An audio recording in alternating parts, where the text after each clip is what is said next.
Peddapuram doctor BR Ambedkar కళ్యాణ మండపంలో జిల్లా సమగ్ర స్త్రీ శిశు సంక్షేమ శాఖ ఐసిడిఎస్ పెద్దాపురం వారి ఆధ్వర్యంలో కిషోరి వికాసం కార్యక్రమంలో భాగంగా ఎంఎస్కేలు వెల్ఫేర్ అసిస్టెంట్లు, ఏఎన్ఎంలు, అంగన్వాడీ వర్కర్స్, మెప్మా సిబ్బందులకు శిక్షణ కార్యక్రమాన్ని నిర్వహించారు. ఈ కార్యక్రమానికి ముఖ్య అతిథులుగా ICDS Pedi Vijay Kumari, Peddapuram municipal commissioner Padmavathi, CDPO G Usha, medical officer doctor Kiran, Peddapuram SI Mounika, DCPOC CH Venkat పాల్గొన్నారు.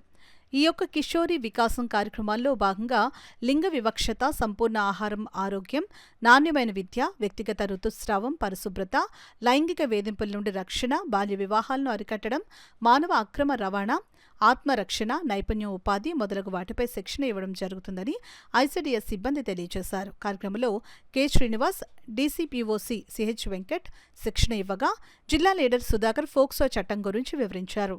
ఈ కార్యక్రమంలో CHL coordinator B Srinivas, ICDS supervisor Umadevi, MEPMA CMM Bhramaramba, CH Venkatalakshmi, TV Ramanamma, K Chandrakala సిబ్బంది పాల్గొన్నారు.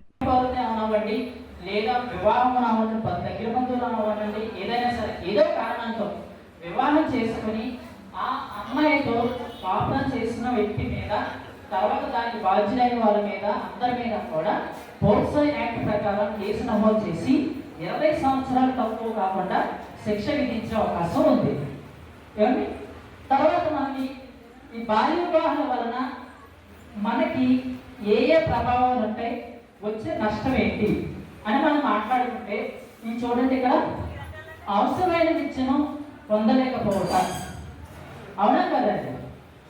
ఇప్పుడు ఒక వివాహం జరిగింది అంటే అమ్మాయి 10th క్లాస్ అయిన తర్వాత లేదా 9th క్లాస్లోనో లేదా 10th క్లాస్లోనో జరిగింది అంటే ఆ అమ్మాయి ఎడ్యుకేషన్ అక్కడి నుంచి పురుషుల